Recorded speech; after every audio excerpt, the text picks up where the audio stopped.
Frumoși mei pești, ce faceți, dragilor? Bine ați venit astăzi, o face etalarea pentru luna februarie.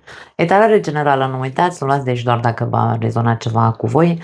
În primul și în primul rând, la mulți ani peștilor născuți în luna februarie, să aveți parte de o zi minunată, dragilor, și să vi se îndeplinească cele mai mari dorințe și, bineînțeles, multă sănătate. Vom face crucea celtică, este o etalare care îmi place foarte tare, o iubesc foarte tare și mi-era dor să o fac, așa că asta este ceea ce vom face astăzi.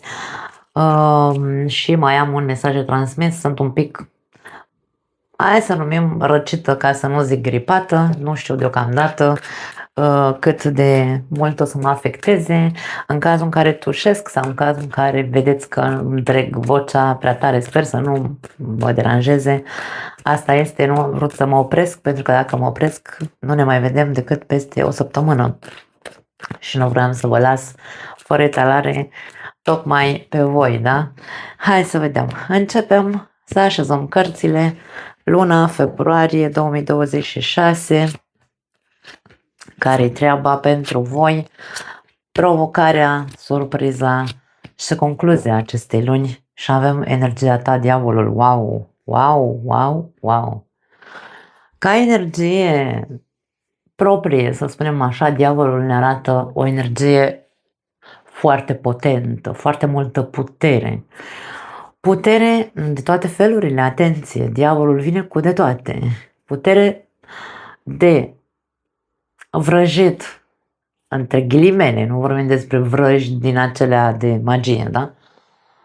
Putere de manipulare, putere de dominare, putere de control, putere de îmbărligare, putere de potență, pot să fac orice, nimeni nu-mi stă în cale, ambiție, curaj, da? Mușchi mulți aici. Energia este una care trebuie observată pentru că poate acționa pe negativ sau poate acționa pe pozitiv. Pe pozitiv este extrem de creativă această energie. Este energia care pare, este o energie dintr-o persoană care cei din exterior percep această persoană ca fiind magnetică, ca fiind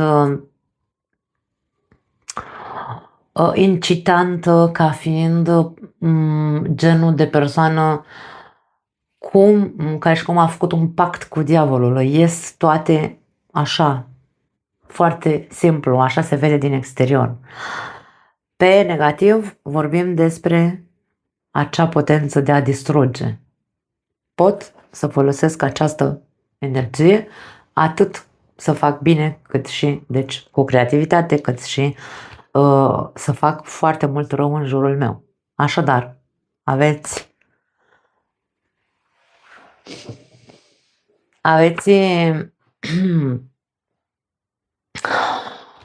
în această lună februarie, aveți în voi, îmi vine să spun Jokerul din cărți. Da? Vedeți ce faceți cu el. Situația. Marele preot. Poate că aici vorbim despre o situație legată de ce înseamnă tradiție, ce înseamnă dogmele sau, mă rog, credințele tale, ca să nu zicem dogme. Credințele tale, care sunt? Situația are legătură cu acest aspect. Fie că este o căsnicie, fie că este familia, pentru că Marele Preot e cartea familiei, fie că este vorba despre concepții sau tipare învechite, tradiționale, hai să vedem la ce se referă.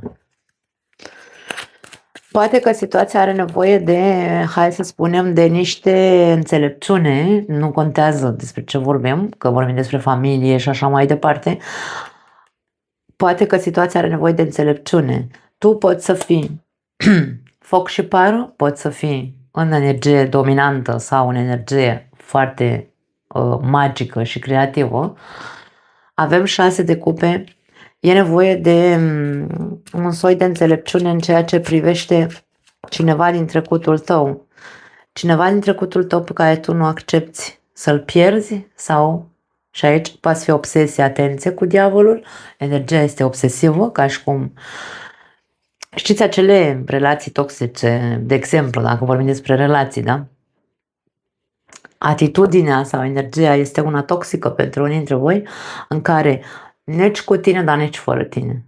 Dacă nu ești al meu, te omor, sau între ghilimele, da? Sau dacă nu ești a mea, prefer să te omor. Mare atenție! Eu nu știu, dacă nu am amintiri acum, în momentul de față, dacă am văzut vreodată diavolul ca energie la zodia peștilor. Nu-mi sună absolut deloc. Mă surprinde foarte tare să văd acest aspect. Eu sper să fie doar pe pozitiv. Dacă este vorba despre... Hai să luăm așa, dăm două variante. Varianta pozitivă și varianta negativă, ca să vă detectați fiecare dintre voi în ce energie vă aflați. Dacă situația are legătură cu cineva din trecut sau cu un eveniment din trecutul tău în legătură cu un membru al familiei, care poate această persoană reprezintă fie că este zona ta de confort, fie că ai fost controlat sau ai controlat această persoană tot timpul. Și dacă energia ta este una, hai să spunem, toxică, acțiunile tale pot fi destructive. Așa cum spuneam, este acea expresie de stai că ți arăt eu ție, că nu mă obligi tu pe mine, da? Chiar dacă ești bărbații meu, mama, tata, fratele meu mai mare, nu contează, nu mă obligi tu pe mine să renunț la ceea ce vrei tu.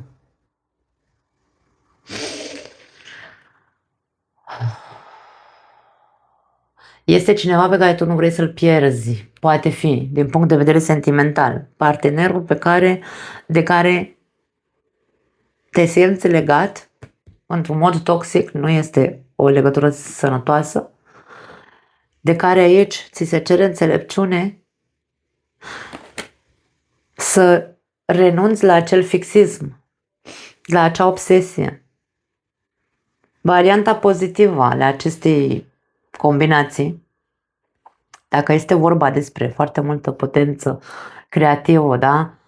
Potențial creativ, dacă este vorba de foarte mult magnetism, tu ești într-o energie magnetică și poți, cum am zis, să vrăjești, să faci cum vrei tu în această lună, situația cere creativitate ca să reușiți să vă descleștați, să vă dezlegați de ceva ce considerați că este proprietatea voastră. Poate fi o casă pentru unii dintre voi. Nu renunț nici în ruptul capului la casa mea, casa bătrânească sau casa părintească, unde acolo m-am crescut, acolo au crescut copiii mei, acolo au crescut părinții mei, deci totul este despre tradiție. Aici este vorba despre, ok, tu poți să fii foarte creativ ca să te faci tu singur să înțelegi că oricât de mult ai ține, acel lucru, obiect, persoană și așa mai departe, tot va dispărea din viața ta la un moment dat. Poți să ții cu dinții de el, poți să te legi, între ghilimele. Fii atât de creativ încât să înțelegi măcar acest aspect.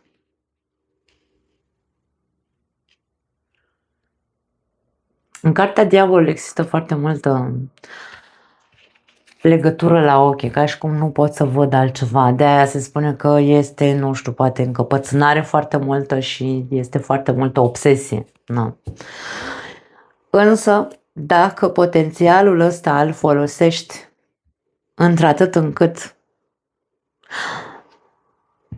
să reușești să dai drumul, pentru că ultima carte e 4 de monede, dragii mei, chiar dacă vorbim despre o variantă pozitivă, interpretarea tot nu pot să o fac foarte pozitivă, pentru că 4 de monede este ca și cum ar fi, na, dacă vrei, într-un fel sau altul, arcanul minor al diavolului, cu toate că nu, dar are o tentă, pentru că se agață și s-a încoțopenit aici, da, împietrit pe această băncuță în care ține monezile aia la piept, una în cap, două sub tălpi, deci nu, domne, de aici nu mă scoți, de aici nu, da?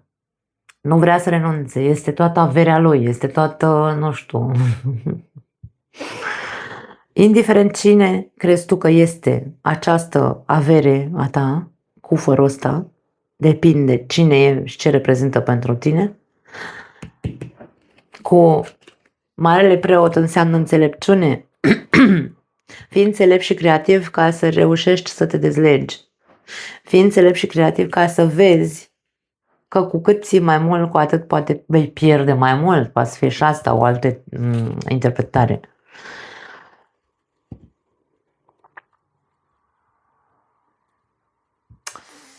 Foarte interesant. În mintea ta avem optul de bâte. Optul de bâte este probabil pentru unii dintre voi, poate fi vorba despre faptul că vă gândiți la a contacta cu cineva sau, nu știu, sunt conversații, optul de bâte. Conversații, nu neapărat face-to-face, sunt conversații, de ce nu, pe online, sunt conversații pe WhatsApp-uri și așa mai departe. Avem rege de cupe și avem cavaler de spade. Aici două persoane înfruntate sau care se confruntă între ele. O luptă de certuri pot fi, certuri. Atenție! Ce se accentuează este o relație aici. Nici nu vreau să intru în amănunte pentru că nu e neapărat despre o relație de iubire. Relații de tot felul. Relația cu tatăl, relația cu fratele, relația cu vărul, nu contează.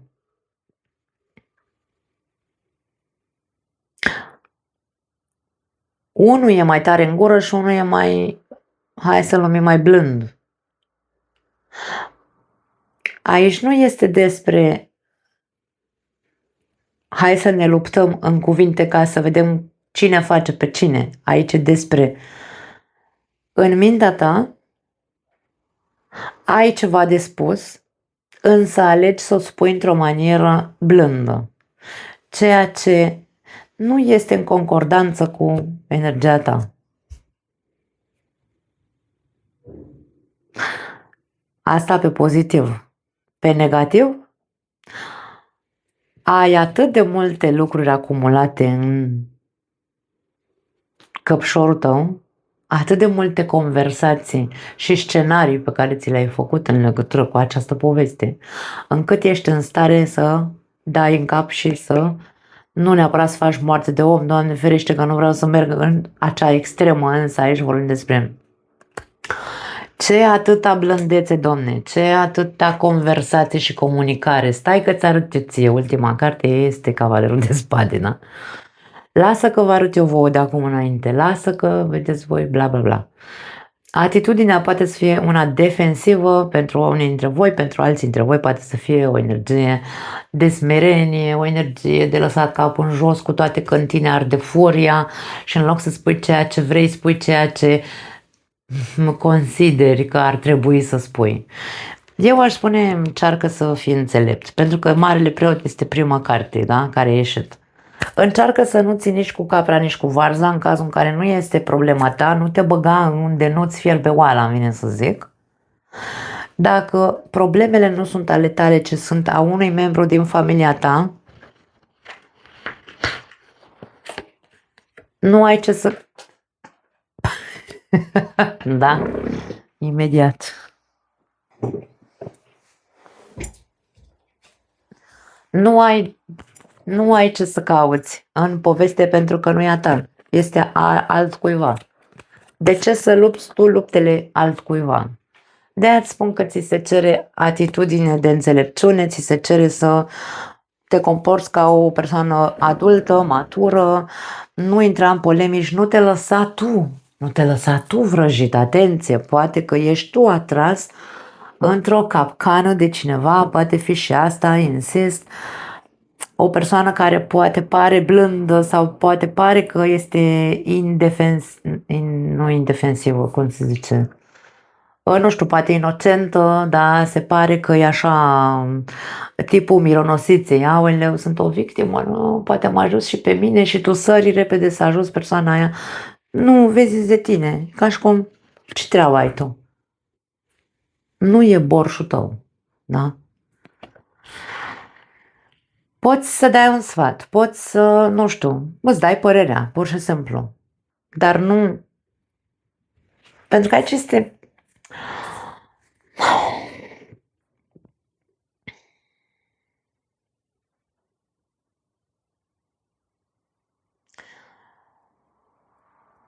varianta asta pe care am spus-o, nu știu, m-am simțit să o spun, că poate nu este problema ta, poate este altcineva. Dar aici e vorba despre, în mintea ta se produc multe scenarii, se produc multe gânduri, câteodată ai momente în care vei vrea să rup capete în jurul tău, câteodată ai momente în care devii cel care, hai să spunem, îi sfătuiește pe ceilalți. Foarte ciudată și etalarea de la bonus mi s-a părut foarte haotică, într-un fel sau altul. În mintea subconștientă avem un alt personaj defensiv, să zicem așa. Regele de spade în subconștientul nostru este, hai să zicem, judecătorul suprem. Este mintea foarte clară, ca și cum subconștientul tău știe care este adevărul, uite-l că se repetă, se întărește, tu știi care e realitatea, tu știi care e adevărul, tu știi de cine trebuie să te aperi, știi cui trebuie să-i pui o limită sau să pui piciorul în prag. Este vorba despre corectitudine, știi că trebuie să fii corect, sincer, și aici avem regina de monede. Poate fi vorba despre o moștenire, dragii mei, eu nu zic că nu. Poate fi lupta pentru o moștenire, pentru unii dintre voi. Nu neapărat să fie o problemă cu cineva din familie. Singura problemă care ar putea să existe este că nu vă înțelegeți între voi cum să împărțiți. Fiecare o vreți pe a voastră, niciunul nu lasă de la el, însă tu știi foarte bine care este, cum se împarte și care e corectitudine sau, da, cum se taie pizza, domne, în bucăți egale, da? Cam asta e. Poate fi o moștenire a unei case părintești, poate fi.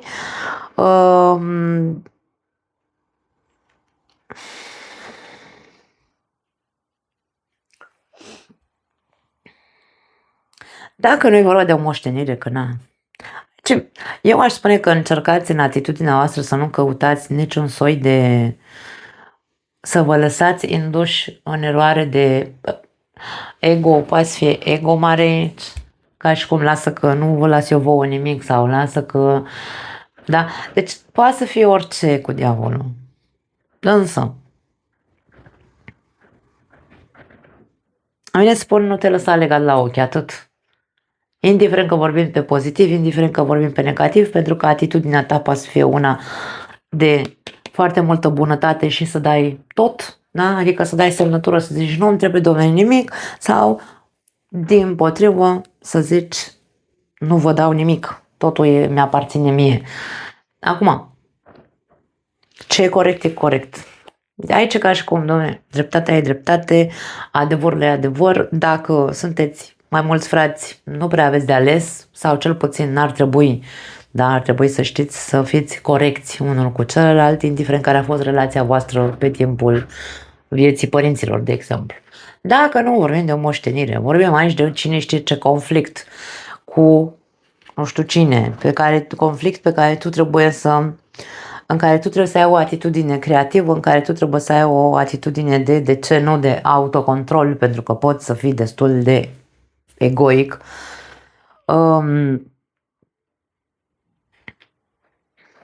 Să nu existe acea încrustare și încăpățânare, inflexibilitate. Pe această parte avem foarte mare inflexibilitate, indiferent ce se scoate la suprafață din trecut în această perioadă.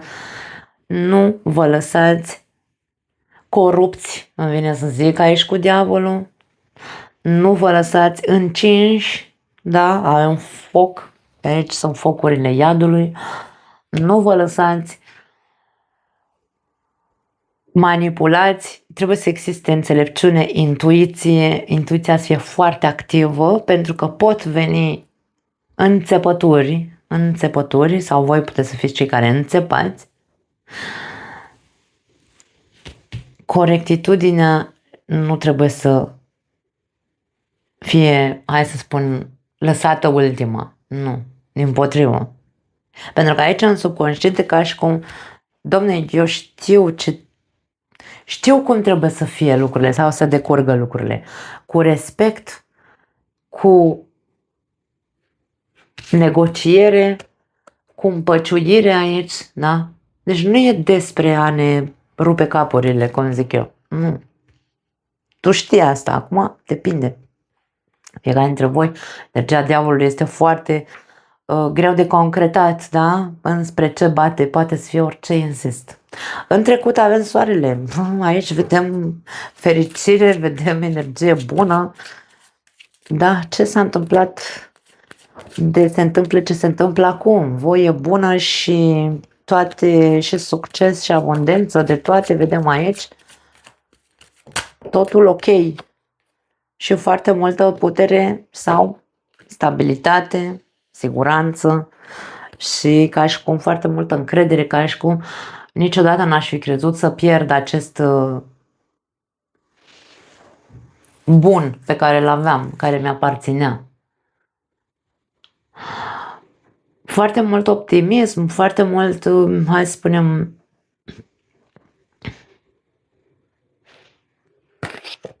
nu știu dacă atenție neapărat, dar în trecut a încercat să se controleze și să se rămână doar la acest gen de să fie bine pentru toată lumea, Doamne, să fie bine pentru toată lumea. Acum poate că încercând să fie bine tot timpul și încercând să păstrăm un cert echilibru, de ce spun echilibru? Pentru că aici avem deasupra capului acestei persoane avem semnul infinitului care arată, da? Arată în mod egal, de-aia vorbim despre echilibru. Poate că a fost în van această atitudine de a încerca să menținem familia unită, a fost în van oricât de multă putere sau oricât de multă, hai să zicem, voință am depus și ne-am chinuit într-un fel sau altul să rămână totul așa, pe fericire și pe voie bună. Nu avem, domne, nu reușim, ceva se întâmplă aici. Pentru unii dintre voi, ceva se întâmplă, un mare talmeș-balmeș cu fie cu un părinte, fie cu o moștenire, fie cu un frate mai mare, fie cu un socru, nu contează, da, socrii. Deci, poate că atitudinea ta trebuie să se schimbe. Dacă ai fost prea bun înainte, poate că tu trebuie să fii cel care să bage degetul în rană acum. Da? Fii realist și corect.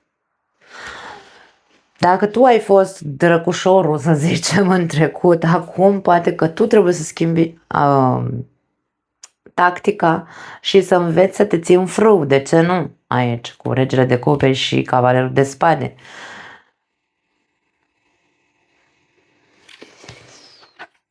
În viitor, avem 6 de monede, din nou vorbim despre echilibru, din nou vorbim despre corectitudine, vorbim despre dă-i cezarului ce al cezarului. Dragii mei, dacă e vorba despre o împărțeală aici, trebuie să fie în mod egal. Nu aveți cum,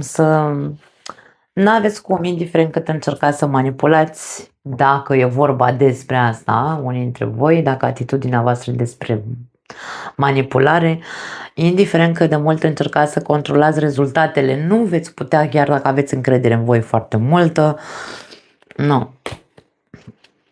Trebuie să existe corectitudine. Aici avem judecătorul suprem în 2 cărți, avem marele preot care poate fi figura unei instituții, atenție, dacă vorbim despre tribunale, vorbim despre notariat, tot ce ține despre acest mediu.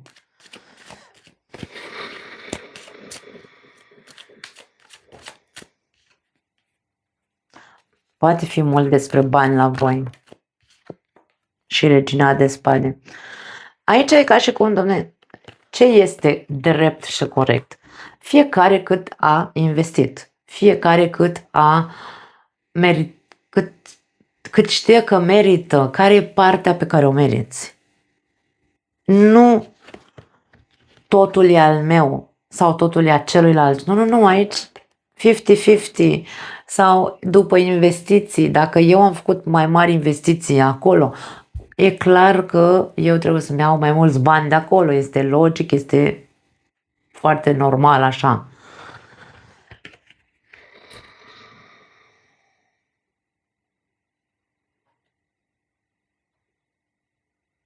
Atenție că nu sunt mesajele, nu mă lasă să, bine, până ajungem la concluzie, mai avem însă în principiu, aș spune că nu simt că e vorba despre pierdere aici, nu simt că e vorba despre faptul că tu trebuie să lași de la tine, nu, dimpotrivă, luptă pentru ceea ce știi că trebuie să recuperezi sau să ți se dea înapoi, însă nu lupta pentru ceea ce nu îți aparține, da?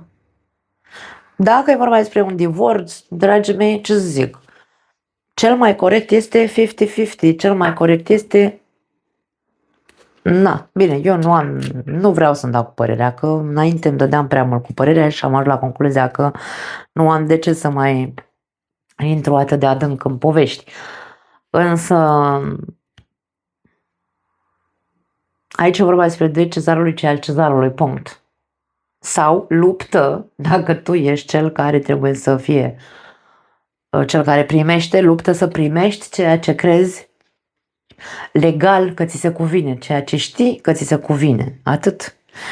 Provocarea 7 de bâte. 7 de bâte e cartea defensivei, e cartea limitelor, da? Să pui limite. Aveam cavaler de bâte și avem moartea.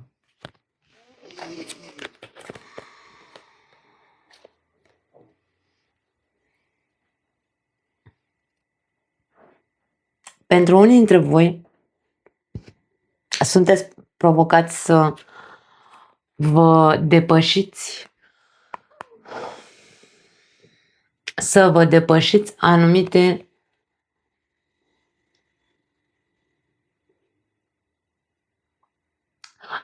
văd foarte multă frână, reticență sau, de ce nu, încăpățânare, refuz aici, cu 7 de bâte. Sunteți provocați să depășiți anumite chestii. E nevoie de o atitudine schimbată din partea voastră sau o atitudine, hai să o numim, am dat două variante de la început, așadar trebuie să rămân pe acest context. Pentru unii dintre voi vorbim despre faptul că sunteți provocați să vă protejați, să puneți piciorul în prag și să ziceți așa nu mai accept, da? Acțiunile mele nu trebuie să fie impulsive către ai te ama cărana celuilalt, ce pur și simplu eu îmi apăr teritoriul, nu-mi rămâne altceva de ales. Pentru că dacă văd numai atac la persoana mea, trebuie să mă protejez pe mine, da? Și aici vorbim despre lucrurile se vor schimba, iar pentru cei din a doua variantă e vorba despre dacă tu sau mă rog, unii dintre voi trebuie să depășiți anumite bariere pe care le aveți, pot fi concepții, de aia spun că aici poate fi vorba despre concepții înrătăcinate, învechite, nu se face, domne, decât așa, nu voi da semnătură, eu aia nu fac, nu, aici e nu în brațe. Depășește-ți acele limite și schimbă-ți atitudinea. Atenție și la impulsivitate, fii foarte atent, pentru că aici e ca și cum se spune, nu vezi că ești impulsiv, nu vezi că ești limitat, nu vezi că nu vezi mai mult decât vrei tu să vezi, cam asta este cumva așa, nu știu, astea sunt întrebările. Nu vei avea decât de pierdut. Moartea vine și lasă ce? Cadavre în spate. Nu servește la nimic. Atitudinea de diavol nu servește la absolut nimic. ba din contră, la moarte, la victime. Victime colaterale pot fi din cauza atitudinii unora, bineînțeles, nu tuturor peștilor. Surpriza. 9 de monede. 9 de monede e o carte extraordinar de frumoasă, ce să zic. Vorbește despre respect de sine, vorbește despre încredere, vorbește despre o persoană care s-a autoconstruit, este independentă. Vorbim despre 3 de monede și mai vreau o carte. Și regina de cupe. Vorbim despre o, hai să spunem, surpriza în ceea ce privește 9 de monede. Vorbim despre, dacă vrei, stabilitate. E ca și cum vei fi surprins că indiferent care e lupta asta despre care se vorbește în etalarea asta, nu vei avea de pierdut. Nu vei avea de pierdut. Nici tu și probabil nimeni. Pentru că aici avem hai să o numim un context de echipă, un context de grup de persoane. Când atitudinea noastră este una de respect, una de, hai să zicem, de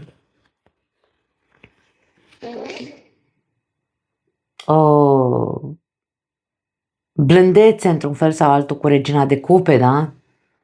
Când atitudinea noastră este asta și explicăm persoanelor din jurul nostru viziunea noastră, poate exista colaborare. Aici atenție că e vorba despre ascultă-ți intuiția. Eu nu am de unde să știu despre ce vrea într-adevăr să vorbească aceste povesti, da? Însă, surpriza este că va exista colaborare, poate că vei rămâne surprins și tu, va exista înțelegere între voi și aceste persoane, care or fi ele, da? Însă aici, ca să se ajungă într-un fel sau altul, îmi vine să zic, la această colaborare între voi și aceste persoane, trebuiesc într-un fel sau altul pentru unii dintre voi, exact ce am zis, ori să vă depășiți acele limitări mentalității de pe timpul lui Pazvan Techioru, ori să știți să vă protejați, să vă apărați teritoriul, indiferent despre cine vorbim aici, rezultatele pot fi surprinzătoare, ca și cum a funcționat, sau mă rog, se vor vedea rezultate de colaborare. Da? Concluzia, diavolul poate fi o energie de frică pentru alții dintre voi, da? Deci, și că nu știi cu diavolul, nici nu știi ce să zici. Pentru că sunt prea multe, diavolul vine cu de toate, vine cu exces. Exces de informație, exces de toate, și pe plus și pe minus. Și pot fi frici, o atitudine de frică, o energie de frică. Ce fac? Ce fac cu casa părintească? Ce fac că trebuie să mă lupt să, nu știu, să păstrez casa? Ce fac că trebuie să mă bat cu fratele meu? Sau să am discuții, certuri din nou cu fratele meu? Poate fi vorba despre asta. Sau cu socrii, sau cu fosta parteneră, nu contează. Mi-e frică să nu mă lase partenerul de viață, o altă interpretare poate să fie. Și mă țin cu dinții aici și mă leg constant și devin toxic și încep să critic și hiperventilez, că nu știu dacă mă minte, mă înșală, o certă nebunie poate să fie aici cu diavolul, da? Caut mesaje peste mesaje, caut not în papură tot timpul, sări de cur în sus și mă cert și... Sau el se ceartă, mă ceartă că mă bănuiește, că îl înșel sau că... Da, deci pot fi... Wow, o grămadă de variante, nici nu știu la care să mă opresc, da? Ce e corect și ce nu e corect? Ce este real și adevărat și ce este minciună? Ce este iluzie și ce este realitate, dragă pește? Ce este corect? Ce e cel mai bine pentru tine?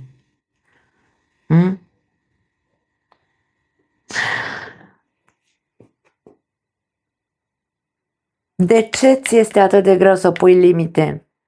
Indiferent că vorbim despre faptul că tu ești cel care bănuiești că ești înșelat și nu te ții în frâu pe tine aici, da? Ești tu ăla care certăreți cu partenerul de viață sau de ce ți-e frică să pui piciorul în prag și să-i tai macarona aici cu moartea acestui partener care nu face decât să te controleze, să te țină în frâu, să nu te lasă să ieși din casă, să stea să te controleze tot timpul, să te gelozească și să te manipuleze, da? Puțină mândrie de sine aici, puțin respect de sine se cere pentru unii dintre voi. Surpriza este că poate la un moment dat îți dai seama că băi, până la urmă, acum, abia acum simt și eu sau intuiesc cel puțin că nu suntem, domne, nu suntem un nucleu aici. Da? Noi doi aici sau povestea asta nu ne pupăm, domne, între noi aici. Nu colaborăm, fiecare e pe turta lui, fiecare face ce vrea, spune ce vrea, gândește ce vrea, suntem obsedați și posesivi amândoi, habar n-am, eu pot să zic tot felul de tâmpenii, pentru că nu cunosc povestea reală, da? Dar e un mare, mare haos aici, o mare nebunie. Poate fi vorba despre faptul că în sfârșit îmi dau seama că unul trage în hăi și unul în cea, pentru că treiul de monede este cartea echipei. Nu suntem o echipă. Și abia acum văd. Abia acum înțeleg ce înseamnă să fie o echipă. Concluzia, azi de cupe, o concluzie extrem de, hai să spunem, pozitivă, dacă vreți. Indiferent care este haosul, concluzia e pozitivă. Hai să vedem cu ce vine asul de cupe. 6 de bâte vine cu succes, ok? Interesant.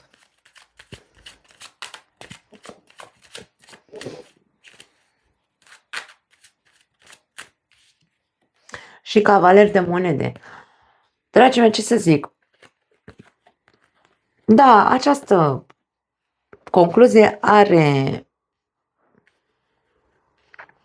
hai să zicem, că pare că tot vrea să ne zică totul e bine când se termină cu bine. Însă, ce e bine când se termină cu bine? Când vedem ce vedem, da?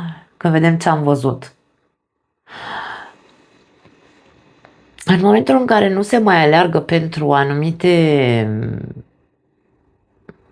lupte în care să vrem să ieșim învingători, atunci vom ieși învingători.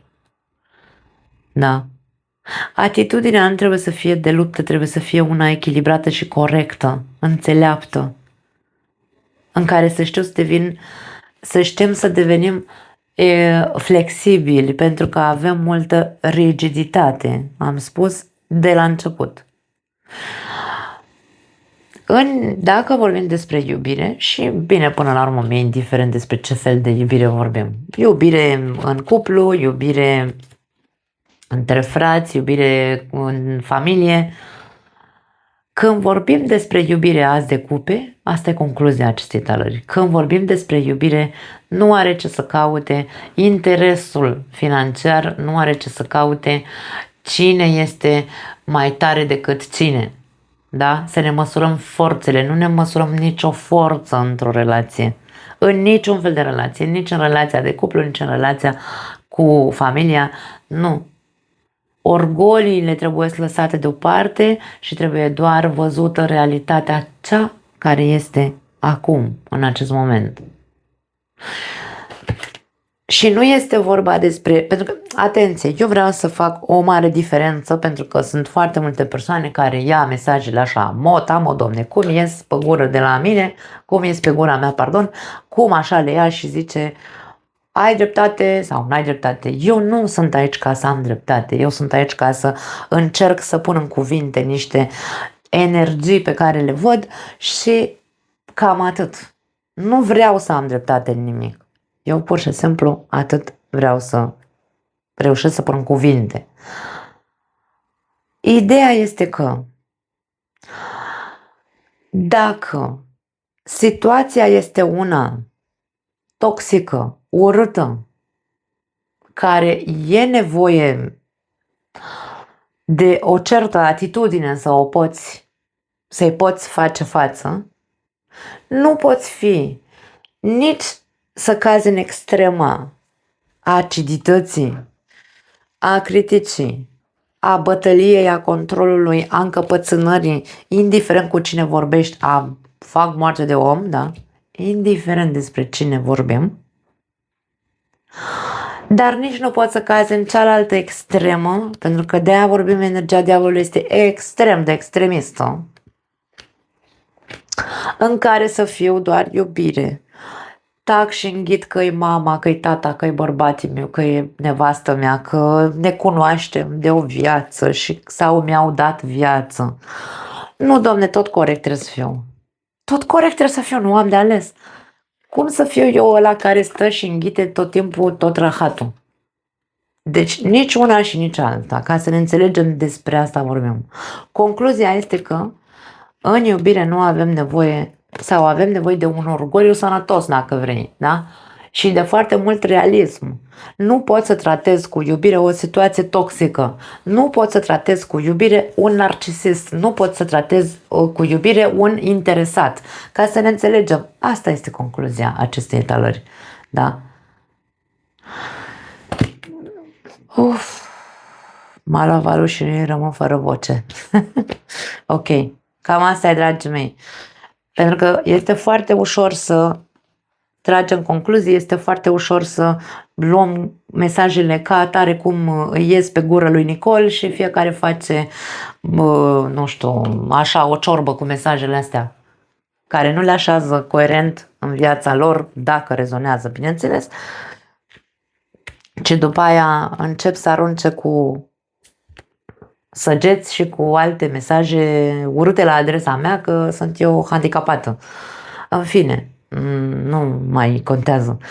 Mă opresc aici, dragii mei. Asta e concluzia. În iubire nu poate să existe în niciun fel de relație sănătoasă, curată de iubire, nu poate să existe nici interes, nici orgoliu, nici mândrie, nici, da, trebuie să existe respect, realitate și sinceritate cu astfel de copii. Nimic altceva. Vă pup. Ne vedem, dacă mai vreți, data viitoare. Vă pup. Ceau!